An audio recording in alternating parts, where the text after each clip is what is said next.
Happy New Year, everyone, and welcome to Reliving the Extreme. Nate Maxson here with you, along with my brother Aaron. Hello, everybody. Mr. Chad Austin of ECW. Happy holidays. And Chad Austin's neighbor's dog, also here with us this week. So we have a fourth horseman this week here on the show. And want to thank everybody for joining us. Thank everybody for a great 2021 for the show anyway. 2021 itself kind of sucked, but for the show, it's been a great year. And for this week, we are reviewing the episode from May 31st of 1994 of ECW, still NWA Eastern Championship Wrestling. We're still not yet Extreme Championship Wrestling, but based on the way this week's show went down, or parts of it anyway, we're definitely getting there. Anything you guys want to discuss before we get into the show this week? Because I got nothing. It's the same. It's the same look we've been getting. Basically, 6, 8 people. Mm-hmm.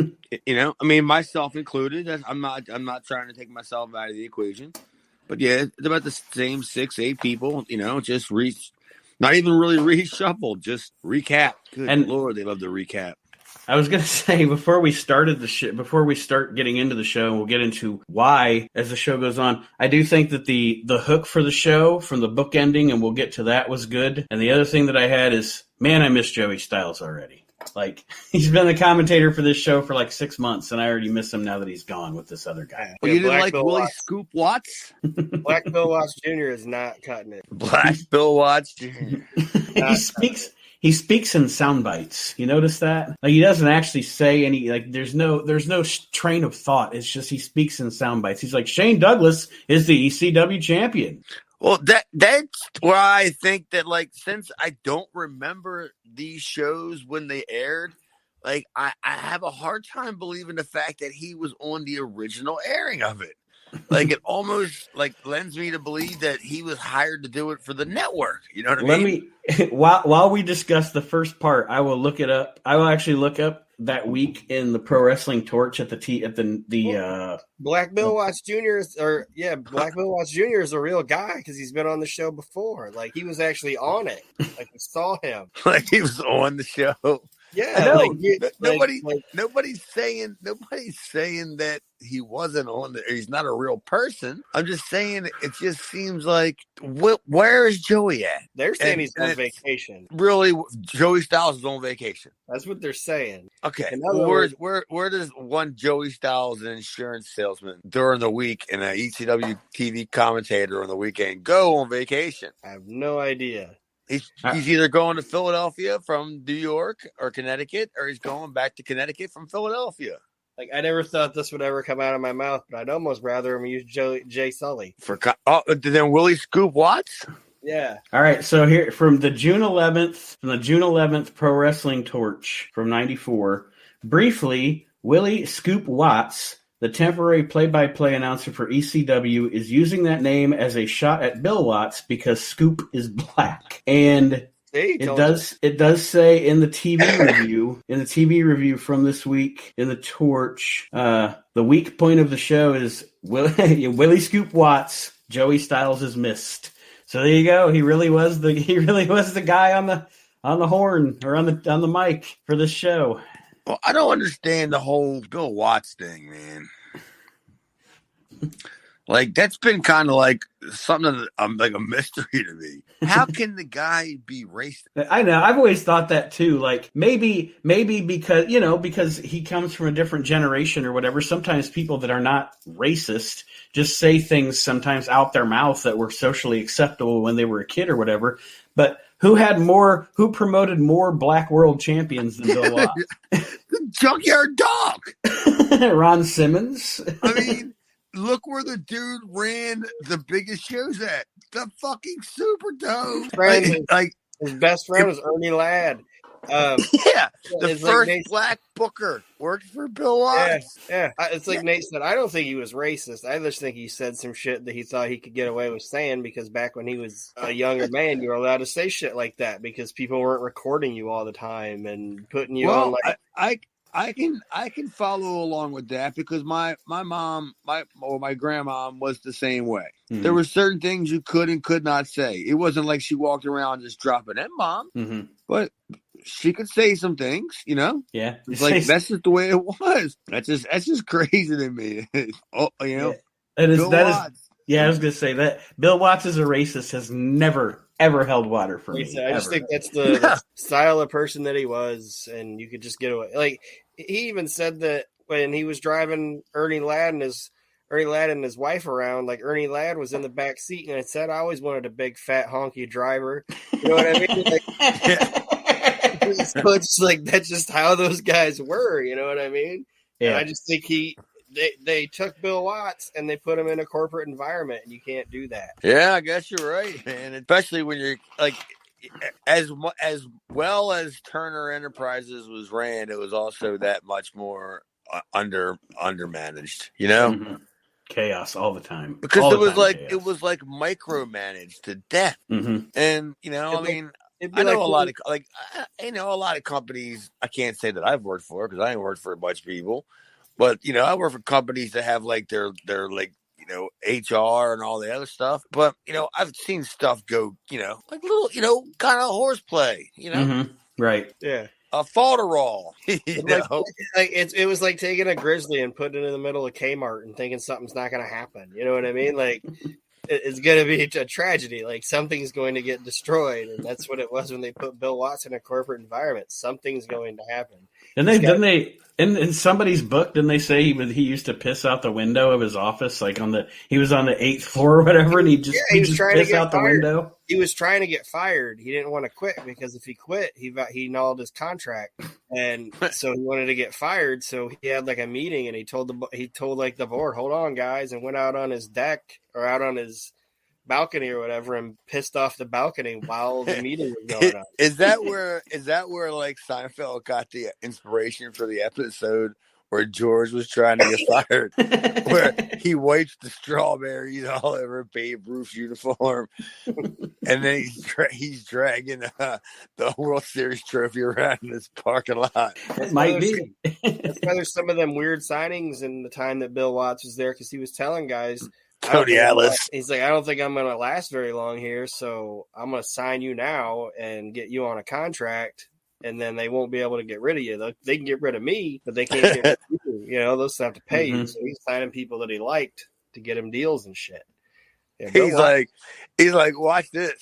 I want to get them to sign the Iron Goddamn Sheik for like $130,000 a year. And this is already 2 years after the Sheik had already been there 2 years, and nobody knew that he was still there. Like because of the contract that ran over, nobody knew to give the Sheik a new contract, so it automatically rolled over, and he just stayed home and made 125 grand. Yep. So Bill Watts is offering him and Tony Atlas. Like, that's a great idea. Just let's hire Tony Atlas and Iron Sheik to big money. Oh, thank you, Bubba. Thank you. That's right. Yeah, it was fantastic. What you mean you don't lick your man's feet? All right. Well, the show we're covering this week, May 31st, 1994, ECW TV. We start off with a promo from Paulie Dangerously talking about who's Sabu's opponent going to be on June 24th at the ECW arena. And he says, I'm going to spoil it for everybody. Onita, don't even bother showing up. And the guy in the background, off in the background, says, it's not Onita. So begins the mystery of this show. And like I said, this is bookended. Well done to keep you hooked to the show, to figure out who is going to face Sabu at the June 24th show. I thought this was effective to start off the show. What if Paul was talking about how he was going to announce who was going to be the opponent or whatever, and he goes, Chad Austin, I'm telling you, if you show up at the EC, you know, like, because that would be the only way that I'd know I'd be booked for the show anyway. Because it wouldn't like I'd be getting a phone call, so I'd be watching the show going, I'm issuing a challenge to Sabu. But then you'd have heard the cameraman off in the back go, it isn't actually Chad Austin. So then you'd know not to show up. Yeah. Yeah, why couldn't I have been one of the guys? And what if Paul would have went, Mike Norman? I'm telling you. Yeah, but I mean, that's always great when they do that kind of stuff. I mean, you know, it's a great way to fill time, you know. Mm-hmm. Aaron? Just like you guys are saying, it was a good, effective way to start the show, and the fact that it wasn't Onita, which obviously it wasn't going to be Onita, but it's a good way of getting people wondering who Sabu is going to be facing. Was that ever a rumor? I don't think so. I don't think so either. That's why, but like I said, they just brought Onita up on here, but I just, like I said, I don't think that was even ever a possibility. But anyway, it's just, I just think they picked the right guy for that audience. You know what I mean? Mm-hmm. To speculate on. No, I mean, I guess because I just don't see Onita on the tip of anybody's tongue of that time period. Maybe, but I mean, that's also relatively microscopic, even for the ECW universe. Correct? Yeah, because at this point, Onita was probably just, if you weren't a tape trader, and getting stuff from Japan, you weren't seeing Onita. I wasn't seeing Onita in 1994. Well, the most we got was we just got over the wing stuff. Mm-hmm. So I mean, that's our closest incarnation to that Japanese hardcore wrestling, right? So yeah. So I mean, and what did that do? That did break records. that definitely didn't burn the world down. That's for sure. And then Onita coming along, which I'm just trying to think, like, because I'm sure. I don't know 100%, but I'm pretty sure that I was either on the Onita thing, either right at the beginning or if not before that. Well, I definitely knew who he was before he was big because of Memphis and some other stuff. But yeah, and plus the guy I live with, Birdwatcher, like he would have told me about him like right from the beginning. So yeah, I'm sure I was on Onita in the early days, but yeah, I would have loved to have been on.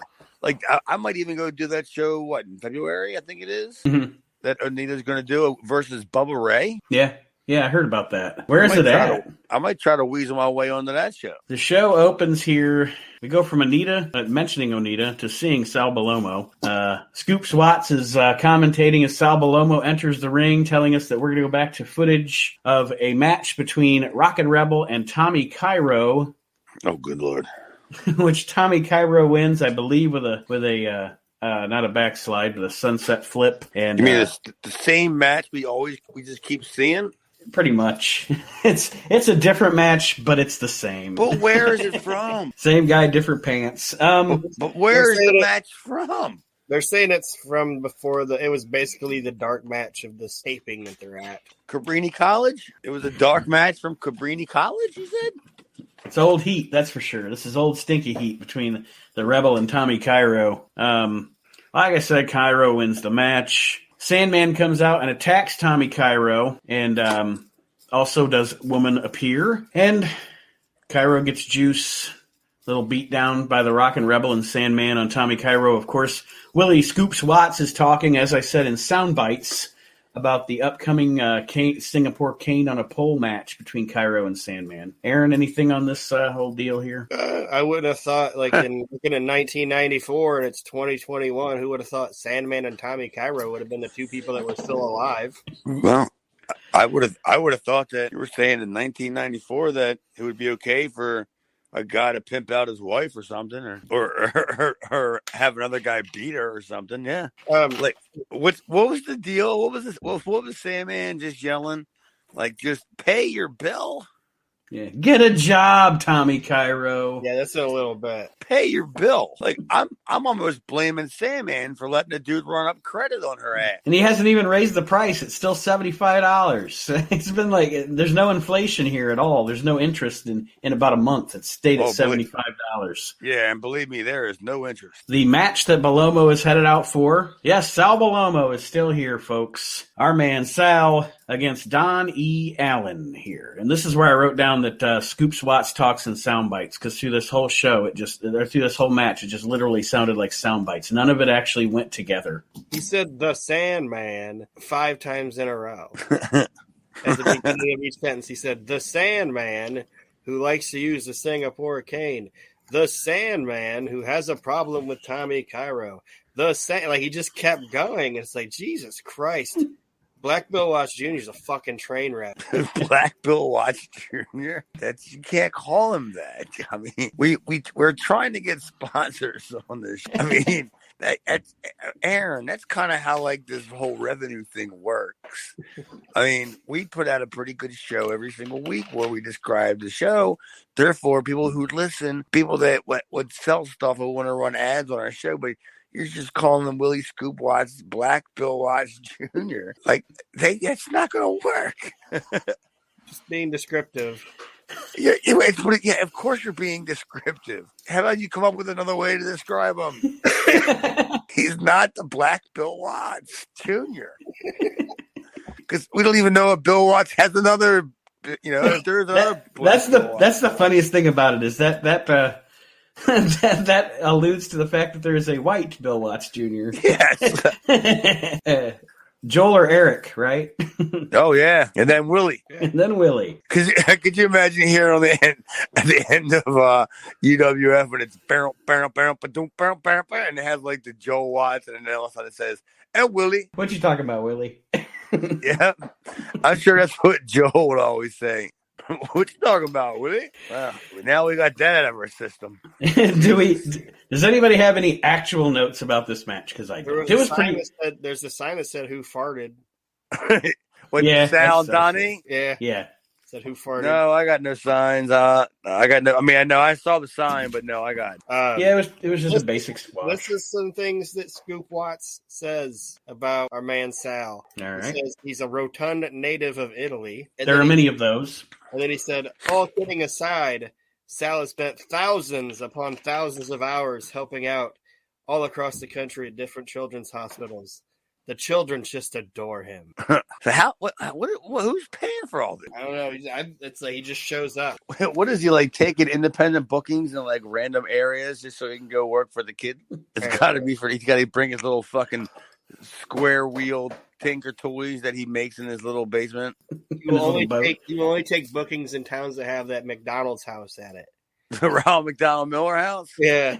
He's on the Ronald McDonald tour. Yeah. I got to see the kids. Not only eating there, but helping the kids. He walks around the little thing you can put your like quarters in. The little plastic box. Yeah. Yeah, and it's got a picture of Ronald on it, but he just took a picture off and put an 8x10 of him on there. Help Palomo get a homo. And I'm not talking about a Hunter Q. Yeah. I get say Black Bill Watts Jr., but you say that? I don't know. This show could be one that's going to be on a PayPal or whatever it is, the Patreon. Jesus, Bill Watts Jr. and Hello. I don't know what you're talking about. Well, up next we have a promo from the Sandman discussing, of course, what we were talking about earlier. Tommy Cairo. He's got woman with him. You're still on the clock, Tommy. That's what he says. His beeper goes off.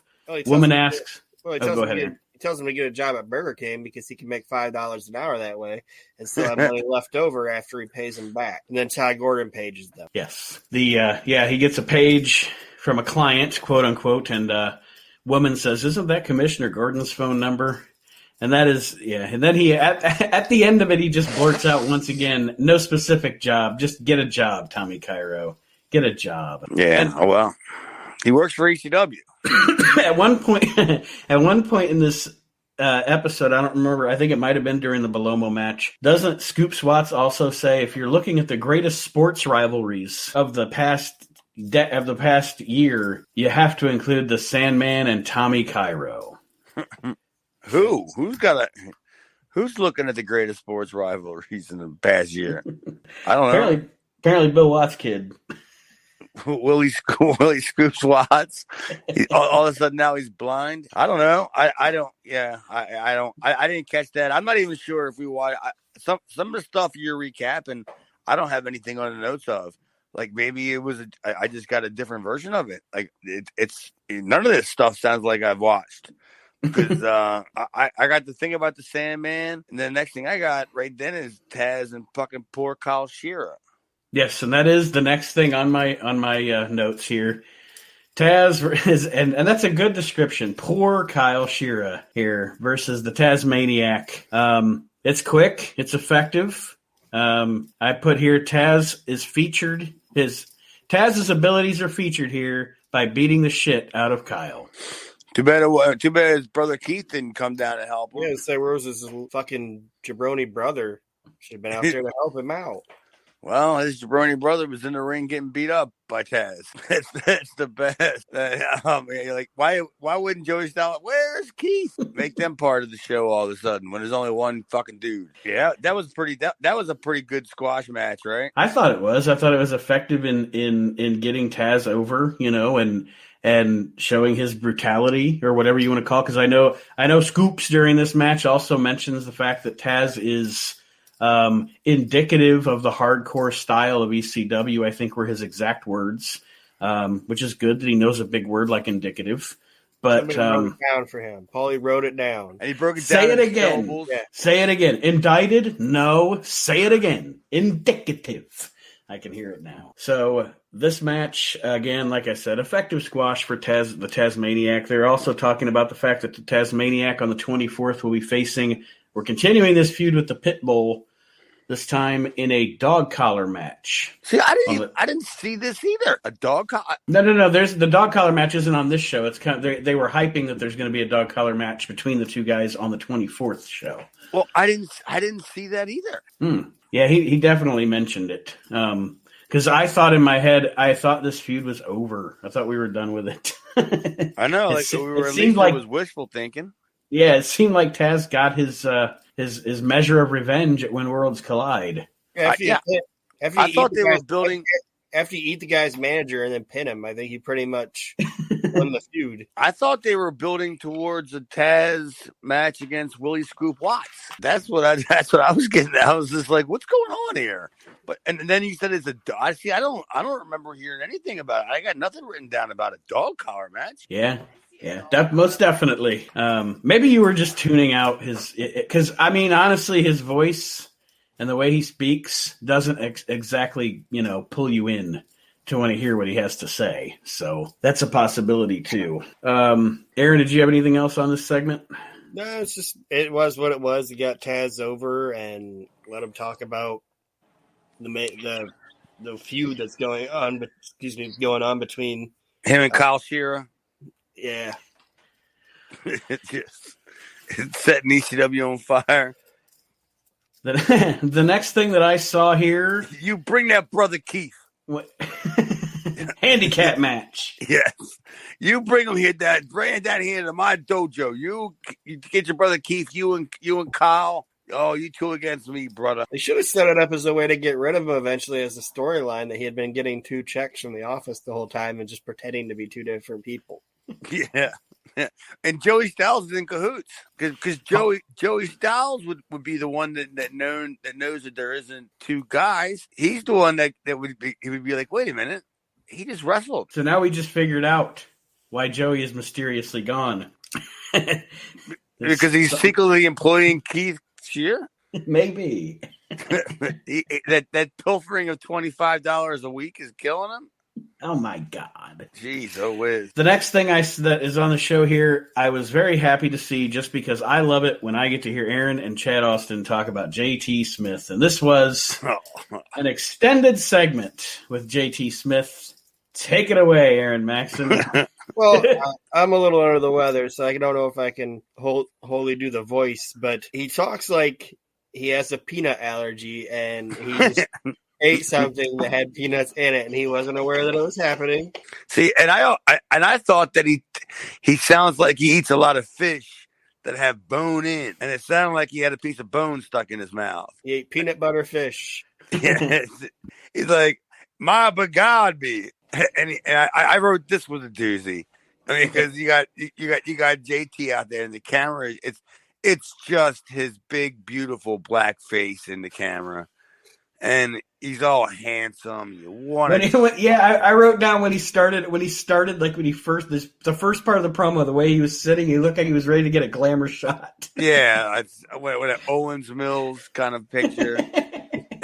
He looks so handsome, and you're just like, oh, I love JT. He's so great. And all of a sudden, he says, "Let me tell you something," what? And you just go, oh, good Lord. And then he starts doing the recap, and I just expected to hear something about,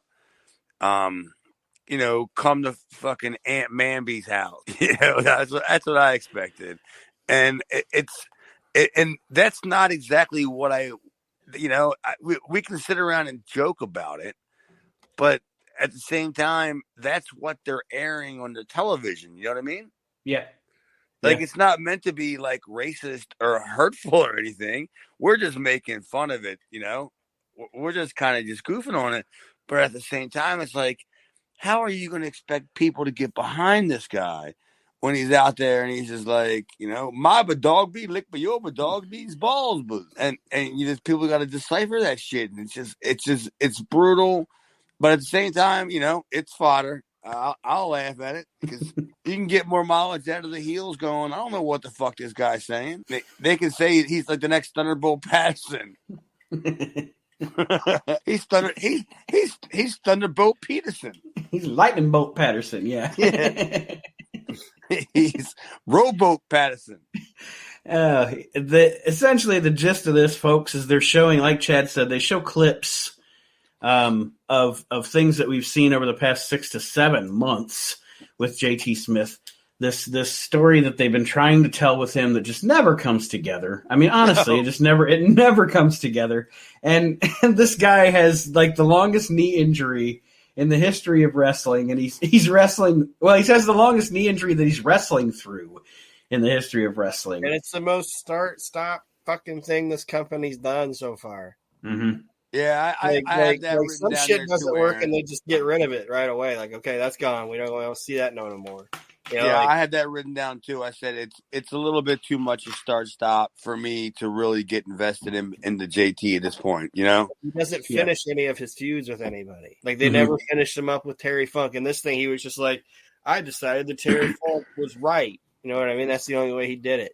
They tried to tease some shit with him and Douglas, and they never did anything with that. It's like, it's just they don't finish anything with this guy. And then he goes away, and then they come back and they're like, oh, his knee's hurt. Feel bad for him. Like, no, I won't feel bad for him. No, I'm not going to feel bad for him. Probably could have got more sympathy by. Don't you see this man has a speech impediment? Yeah, I mean, I thought it was. I thought it was. All right, I guess I wrote that it was not bad. It was a little long. I guess that's one way of putting it. Right, it was a little bit too long because I get what they were doing. They were trying to promote JT, but maybe JT and shorter sound bites over top of highlights would have been a better way to present it, right? Did that sound any better to you? Oh yeah, I agree. I totally agree. Because I mean, as much as we make fun of his promos or what have you, way later on down the line when he's part of the FBI, he's super entertaining.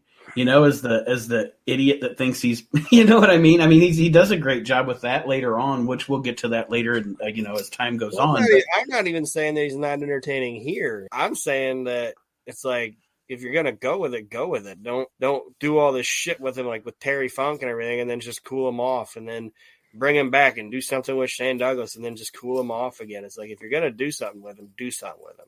Mm-hmm. He can take a hell of an ass kicking in the ring, and I mean, I don't know. I think if they would have actually done something and consistently with him, he would have been all right. And where are we at with this on JT's timeline as far as him leaving the company? Are we, how far are we? Are we in the right year? Or where are we at? Are we about 6-8 months away? I think he's gone. I think he's gone shortly after they become Extreme Championship Wrestling, and then like I said, he eventually returns to be, with the FBI or what have you. But let me see here. He had to take time off to take care of his Mamby. He took a hiatus from ECW in '95 to compete in the Japanese promotion Wing under the name The Boogeyman. So I mean, it's close to him departing at this point. Which, like I said last week, they're trying to tell too many underdog stories. First of all, which eventually that falls off. That shakes away. But they got me, they got Paul Loria, they got Mikey. We're all competing to see who can get beat up by the biggest guy impossible. Like, we're all sitting back there going, well, you know what? I saw Jim Powers walking by back here. I bet you I can almost lose but win to him. I mean, but you can't be too obvious about it. And, that's probably why Paul Laurie wasn't there. He's like, at 911, I am so sick of the way he chokeslammed me that third time. And Mikey's like, dude, you can't beat 911. You got to find somebody like Mantar, or somebody who's back there like that you gotta be careful who you pick that's too big for you to beat that you can beat. Up next on the show, it's the middle of the show promo from Paulie talking about the Sabu match coming up on June 24th. This time he throws some more names out there. He throws out the name of Stan Hansen. He throws out the name of Arn Anderson. Abdullah. He throws out Abdullah the Butcher. And to which the guy off in the background says, it's not him, it's not him, it's not him to each one of them. So, of course, again, trying to build anticipation through the show for you to keep watching to find out who is going to face Sabu at the June 24th ECW Arena show. Once again, effective. I know it's not a lot to discuss, but any comments you guys had on this? No, I guess not. It was just a Paulie promo. Of course, Paulie does what he does best, right? Mm-hmm. He's just making you wait. So after that, we get another squash match here. We saw Tasmaniac in action earlier, and now it is the Pitbull with Jason against a guy we all know, not by this name. His name in the ring at this time is Damian Stone. It's actually later to be Little Guido. The Pitbull and Damian Stone squash match. The only thing that I have here is that this match was too long for a squash. Sure was. I totally agree with that. Aaron? Little Bill Watts Jr. says that he compares the Pitbull to a pit bull. Great work. Great journalisming. Yes. He says that wordsmith, Mr. Bill Watts Jr. He says the Pitbull is as tenacious as a pit bull. Fucking idiot. Well, that's why he's Bill Watts Jr. He knows how to get the viewer. He knows how to draw them in closer, right? With being a wordsmith as such. They should have gave him like political articles and stuff that he could talk about during the matches, like Bill Watts did during Mid-South. Start talking about the oil prices, geopolitical Bill Watts. Yes, yeah, start talking about oil prices. Dude, that's a whole other show, man. Just move on. That's you do that on your show. I'm not getting involved in this. That Bill Watts is gonna only have instead of water coolers, he's gonna have milk, and it's only gonna be white milk. I'm not getting involved in any of this. I'm not getting involved in it. Employees can only drive white cars. I don't know anything about that. Wrestling 2 is a great wrestler, but have you heard anything about the prices of rice in Beijing? Yeah.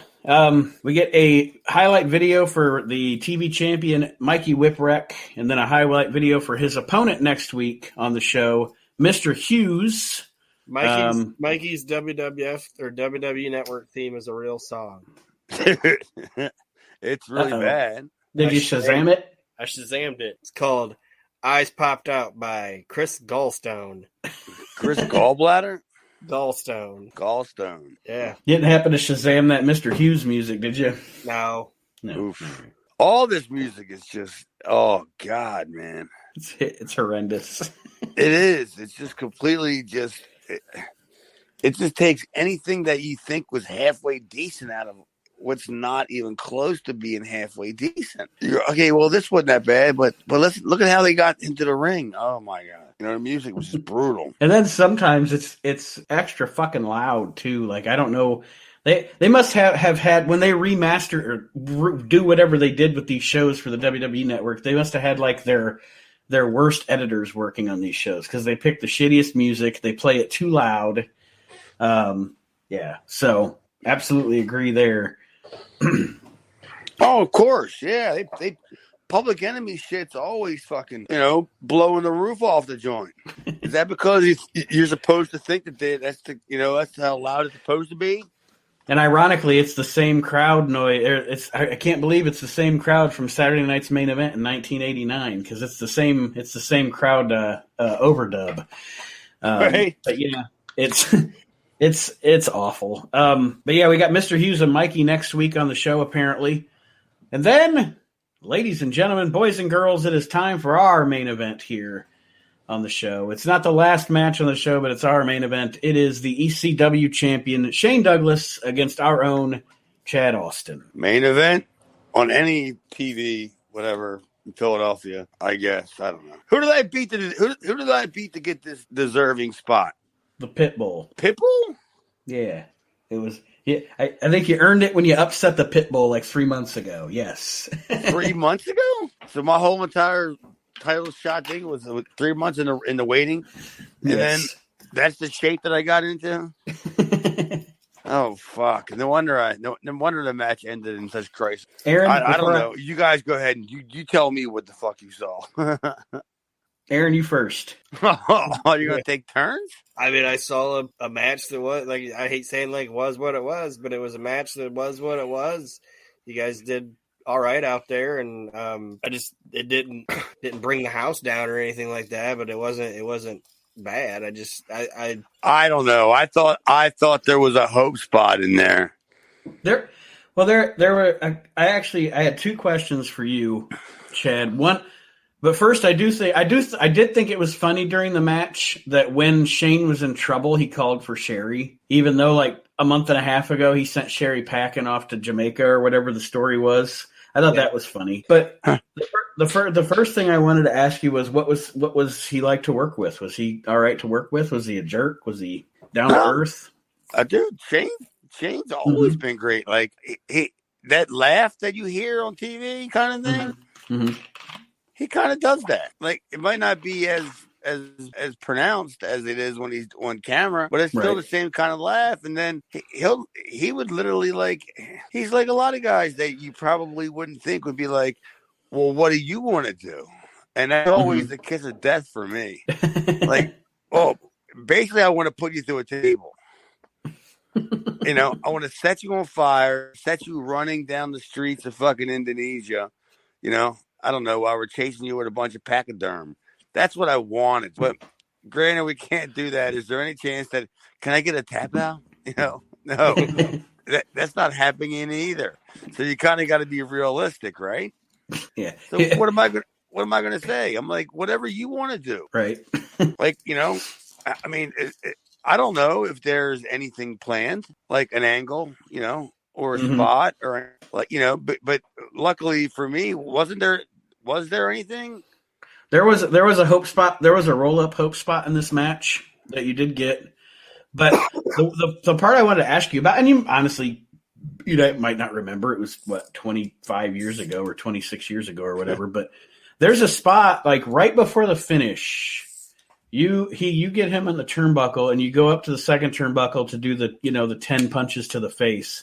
You get to 2, and he slaps you on the side, and then he goes in, pushes you off, does the belly to belly, and you go to the finish. So was that planned, or was that him saying, no, we're not doing this? Or do you even remember? Because I thought it was weird. He kind of abruptly cut you off from doing that spot. No, that could have been editing. Okay. Did that look like that could have been editing? To be honest with you, I'd have to go back and watch it now that you mentioned that. I just noticed that started, and then... I mean, he did push you off the turnbuckle, but yeah, you're right. They could have edited out the other 8 punches, but it was just so weird that it started. I don't think I would have did. I don't think that personally. I'm not that guy, especially not in the ECW arena in that time frame. I don't see me being one of them 10 punches trying to get the crowd behind me guy. I don't think that's me, but yeah, I mean, maybe I. The spot called for me just to take over, and then all he had to do was kind of just dump me off. Right. Because like I said, it goes to the belly to belly in the finish, like within probably 12 seconds of that. So I was shocked at how much offense I kind of got. Yeah, I mean, he gave you offense. This wasn't. I wouldn't call this a squash. This was more of a, I don't know, not necessarily. It wasn't a squash, but it wasn't. Yeah, pretty much. And also, you get put over during the thing. You don't get made to look like a schlub. So I like being made to be a schlub. Nobody expects anything out of you when you're a schlub. Yeah. Fuck all that shit, man. People that strive to achieve, or people that just want attention. I don't want attention. I don't care. I'll be a schlub. We then get a video story. we then get a video for Shane Douglas To which Scoop says right before it, Shane Douglas is simply the best. So I assume the video is Simply the Best by Tina Turner. Yes. But it was the WWF cock. Yes. Simply the best. They should make an album of these songs and call it Cock Block, the WWE Network music of ECW. Don't they already do it? I don't know if it's called Cock Block, but don't they already have like a bunch of the Full Metal shit and all that other stuff? Yeah, but they don't have any of this garbage. Oh, yeah. Some of this stuff's pretty bad, right? Yeah, just WWE Network exclusive music. Got fucking Angus Khan all over it and fucking... Oh, we're still in 94, right? Yeah. Oh, my God. So we haven't even got to the real good shit. Huh? Like the real good stuff. Well, I'm thinking of, it must be the 95 with the Public Enemy in Times Square with the little drummer boy. That's going to be a dandy. Like, do you know what I'm talking about? I don't know. Or wait till we have to watch. It's pretty much a lot of the talent, like somewhere in like Times Square, like a lot of it's Public Enemy. And it's like half of the show is a music video set to Little Drummer Boy. And like it's got me getting chokeslammed a bazillion times, doinking, you know what I mean? It's like the highlight. But I guess that ain't until next year. But yeah, that's pretty funny. That's a good one to look at. I can't wait to see what they do for the music for that one. Wait till we gotta start watching all the New Jack's matches. Oh, I don't. You haven't already seen it or any of them? I know. I'm just saying we're all gonna have to sit through it together. Oh, that's dude. That's the kind of music that if you were at a White Castle or whatever, a barbecue joint driving through listening to that shit, even Kid and Play would get mad. We now get a Public Enemy promo. They say they're in South Central by the railroad tracks. I'm pretty sure they probably weren't in California, but anyway, they're discussing. They weren't even in Philadelphia. They're discussing. Oh, go ahead, Chad. They were probably somewhere out by where the studio was at. You know what I mean? Mm-hmm. I mean, maybe unless they could have been in New York. Worst case scenario, our best case, they could have been in New York and just sent that in, right? Or it could have been old. Well, the promo they're talking about the little restraining order or whatever it was, the injunction against Terry Funk that they got that he could not go near them until the 24th. Also means they cannot go near Terry Funk, and they're whining in their Public Enemy voices about this. Aaron, anything on this segment? It sucked. I didn't understand any of these mumble motherfuckers were saying. It was bad, and I didn't really even pay much attention to it. I went and got laundry out and everything like that. It's just I don't care about the Public Enemy. You went and got laundry? Like yeah, did you buy laundry? No, I went and got it out of the dryer. You just said you went and got laundry. I couldn't. I was like, I'm not watching the Public Enemy today. No, yeah, there's a lot of that goes on. It's been a pretty good day. I'm not gonna let these guys ruin it. Yeah, sometimes when they get on these montages of interviews and all that stuff, and I'm looking to my right, and there's a little end table next to me, and there like 6 or more beer cans means I gotta take them outside and squash. And I just look at who's on TV and look over and go, all right, I'm walking out, and I'm gonna come back, and they're not gonna be on TV anymore. That's what I'm hoping, and that's what I'm wishing for. No need for the pause button. Yeah. No. So now I'm not watching this shit later. The next thing we have on the show is the main event match of the show. Obviously, it is Terry Funk versus Hack Myers in the ECW arena. These guys have a pretty nice little match here. Terry's having fun. You can tell Terry's having fun during this match. Yeah, I mean, Hack's a good hand. I'm pretty sure Terry was fond of Hack, but there wasn't a whole lot you could do for him. You know what I mean? Mm-hmm. It wasn't ready yet. You know, a spot hadn't opened up because I hadn't quit yet, and they only have so many spots for guys that Paul doesn't already have plugged into that role. You know. Right. And, it sucks because you would think that a guy as talented as Hack could just come in and get a spot wherever. But no, Paul's got X amount of people that he's pushing, that are from here, that are from there. And I can't just keep, you know how it works. Mm-hmm. Well, so Hack just had to wait for, a spot to open up, which was probably mine, or I'm guessing probably mine. And then, yeah, it was a great. It's great to see Hack on TV. Basically, is what I'm trying to. Mm-hmm. Well, he always had a cool look, and like you said, he was a good worker.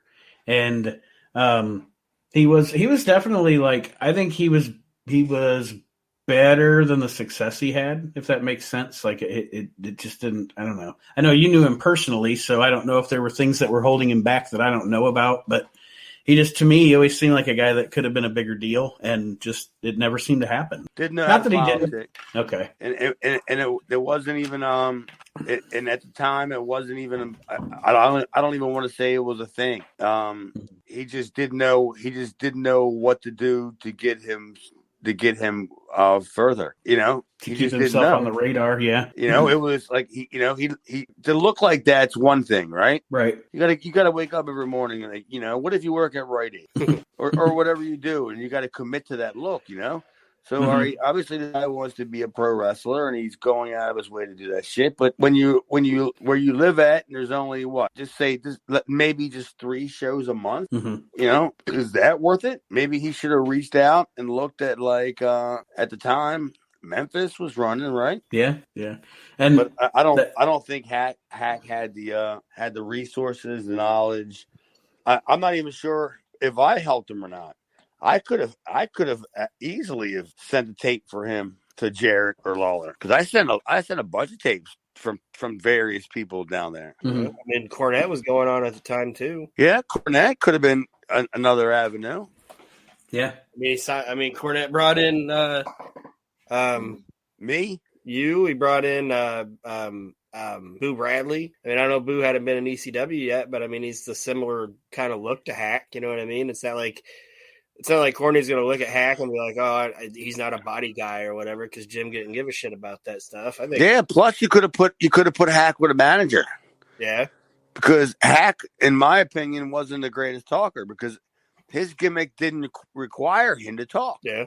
So he never got the outlet to really show, like, because the gimmick was developed by Axel Rotten. Axel came up with the whole entire gimmick. Before he was Hack Myers, he was Crybaby Donnie. Oh boy. Oh, howdy. that was something, man. I got one match on tape that I swear to God, it is a fucking dandy. It's on a tape that I consider that I have all the worst matches I've ever seen in my entire life on. I put them all on one tape, and then me and some guy that knows absolutely nothing about wrestling, when it was like in 91 or 92, when I was living down in that resort area of Maryland, and we did voiceover work on one of these matches. I gotta find it, guys, and send it to you. It's one of the worst things you've ever seen in your life. He wears a diaper, and I think his diaper keeps falling off. It's Crybaby Donnie is one of the all-time must-sees. Just if I could find some old shows from around here from that time period and send them to you, dude, it's going to set a new standard for what you guys consider a bad wrestler. Because I don't think you guys have ever seen anything this bad. Like, not even that 5-star shit. Yeah, oof. Challenge accepted. with Jeff Farmer. Yep. Oh, yeah. Some of this stuff is that bad, dude. It is. It's bad. And some of the criteria was, if you could sell 25 tickets, you can get on the show. Yeah. No, I think 25 tickets was you can get into Battle Royal, because they always had a Battle Royal, and it was always the guys that put the ring up. Yeah, yeah. I'd say probably 50% of indie Battle Royals. That's what they are. That's how you get in. Pretty much. But we're talking, I mean, you got to remember, we're talking about a time period where in independence, there wasn't shows everywhere where guys can go get better. Mm-hmm. These guys were brutally bad. To round up this Terry, I did like the ending part there where Terry kind of they integrate a chair into the match, and Terry cracks Hack on the ass with the chair. That was like, this is one of the greatest chair shots ever, just right in the ass. Yeah, what was that all about? That was Terry having fun. I swear to God. It's the only time Scoop Watts did a good job too, because he was like, "What the hell was that? I've never seen anything like that before." Like, that's ECW, buddy. Like, that's the only thing he did good. It's like we have talked about on the show before.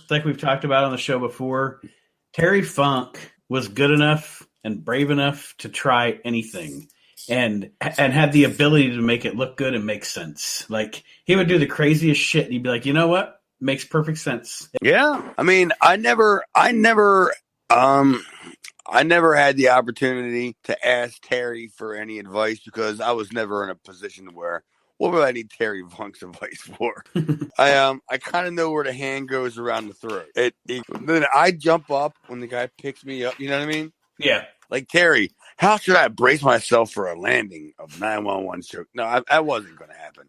So I didn't have a whole lot to go to Terry Funk with and be like, what is your take on, kind of thing. But damn well, like if you wanted to. If you would have got Terry Funk's advice on that, he would have said, when you hit the mat, you jump up and spaghetti leg and then hit the mat again. That's what Terry would have told you to do. I mean, something outrageous, something just fucking outrageous.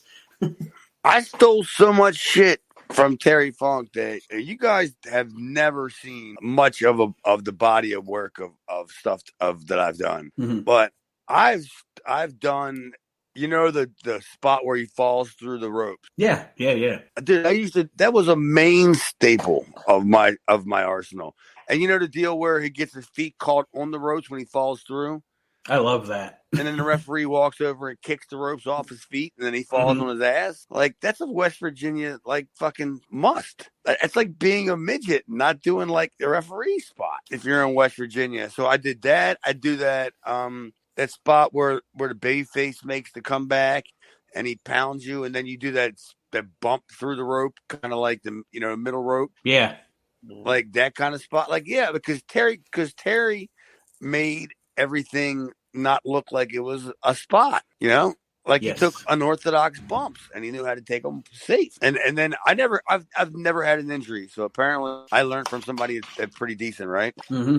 I think he went through most, granted his knees and everything were shot by the time he was, in like 97 or whatever, but he never really had any major injuries either, to my knowledge. That shit wasn't from the stuff he was doing in 97.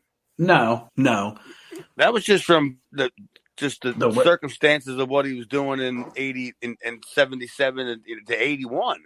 Mm-hmm. And I don't even know why that was so brutal. I'm trying to think of how bad them matches were, sort of speaking, put them up against today's matches. It's one of my favorite things ever uttered by a person is when he's talking to that doctor on Beyond the Mat, and he's like, answer me this, doc, if I have this surgery, will I be able to walk comfortably? And he's like, you shouldn't be able to walk comfortably now. Yeah. Like, you should be in constant pain. I don't understand how you're doing this. Yeah, but what do you think the chances are that doctor wasn't told to say? Probably. Because, Still my knees are bad. Probably a little worse than the normal guys' knees, especially at my age kind of thing. Mm-hmm. And I think I'll be good for another 15 years before I have any real problems. But I can totally see where he's coming from, where sometimes it's just like, oh my God, it's just brutal. Like the knees just, you guys, right. I don't know. Do you guys ever play sports? Not I. Not really. Oh, so you're never going to have knee issues. There's another Public Enemy promo after this. We don't need to talk about it. They talk about going to the Double Cross Ranch, blah blah blah. So the last thing, the bookend for this show that we've been building the anticipation to, and you know what? That's the other thing. It was a great payoff. It wasn't a shitty payoff to this whole deal. Paulie gets back on the mic and he's literally asking people not to come to the ECW arena. Don't come to the show. Boycott the show, because if you come, the match is going to have to happen. And I don't know if Sabu can beat this guy, and et cetera, et cetera. And of course, it is revealed that his opponent will be Cactus Jack. Well, at least it wasn't the Road Warrior. That's exactly who I was thinking. I was thinking, oh my God. Do we still have another month of Road Warrior Hawk? Did you notice where Cactus Jack was at when he revealed himself? Smoky Mountain, right? Nope. He was on the set of WCW Saturday Night. Yeah, but didn't he walk out of... Oh, was that what he walked out of? Smoky Mountain? Yeah. WCW Saturday Night? Yeah. Oh, I thought it was the Smoky Mountain set. Oh, okay. No, it was that machine set they had for WCW Saturday Night. Yeah, I got you. Okay. Yeah, it was that.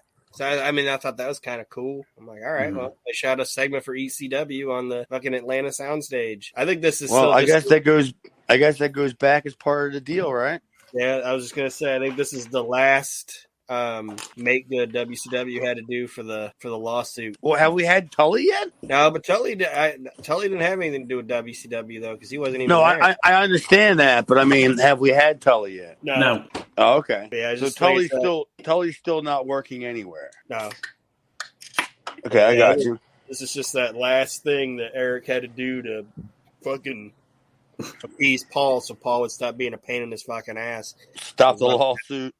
Yeah, was to let Cactus go down there. I'm sure that killed WCW.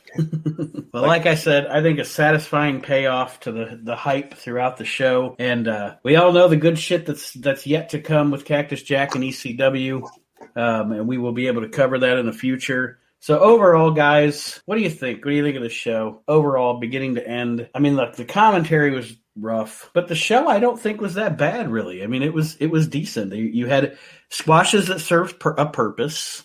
Terry Funk and Hack had a good main event match. Shane and Chad had a good match, and then the reveal of Cactus, like building to that toward the end.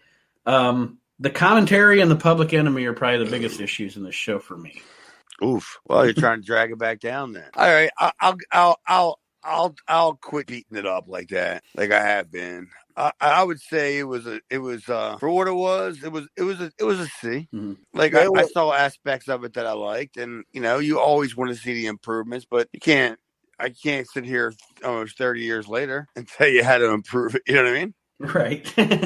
I can tell you how to improve the space shuttle 30 years later. I just thought it wasn't a bad show. I mean, nothing on it, like you said, other than Public Enemy, really made me want to go, I don't want to see this. And Willie Scoops Watt sucks, but it's also great sometimes when something does suck, because you're like, you know what? He's a fucking train wreck, so it's making it more fun and enjoyable to like. At least it gives me something to make fun of, Mm-hmm. But nothing on the Bill Watts Jr. Nothing on the show was offensive, if that makes sense. Like Bill Watts Jr. Yeah, but I'm just saying the wrestlers themselves. Okay. Just the people that are doing the commentary on the show. Yes, right. Everybody except Black Bill Watts Jr. didn't do anything. Black Bill Watts Jr. They didn't do anything offensive, and everybody it was just a good show. I also like the fact we kind of glossed over that Mikey wanted to give the belt back when he found out he had to fight Mr. Hughes. He was like, "You guys can just have the belt back. I'm okay." Yeah, well, I mean, he should have rethought about that when. Was he talking to Jay Sully? Yeah. Why didn't he say, why didn't Jay Sully go, but it's against Mr. Hughes? Like, there's a good chance he won't even show up anyway. Or he'll fall asleep. Yeah, fall asleep. Yeah. Like, he'll be all high. And Mike goes, really? He's like, yeah, just show up. There's a good chance that Mr. Hughes won't show up. Why didn't you show up? Why didn't you show up, Hughes? They already paid me. The big dog. I don't need no belt. Well, everyone, we want to thank you for joining us this week. And like I said, it's a new year for the Reliving the Extreme podcast. And Chad, any parting words for our listeners this week? No, man. Don't forget to follow us on all the social media platforms, man. Yep. Join the Facebook group. And Aaron? Happy New Year, and thanks for listening. And hopefully we can track down Willie Scoop Watts and get him on here and get an interview with him. We might uncover something about his heritage. I'm assuming he's still I don't even want to. I don't want to know where this came from. Well, like I said, everybody, thank you for joining us this week. And we will see you next week here as we continue Reliving the Extreme. Have a great week, everybody. Reliving the Extreme is a production of Maxson Media. All rights reserved.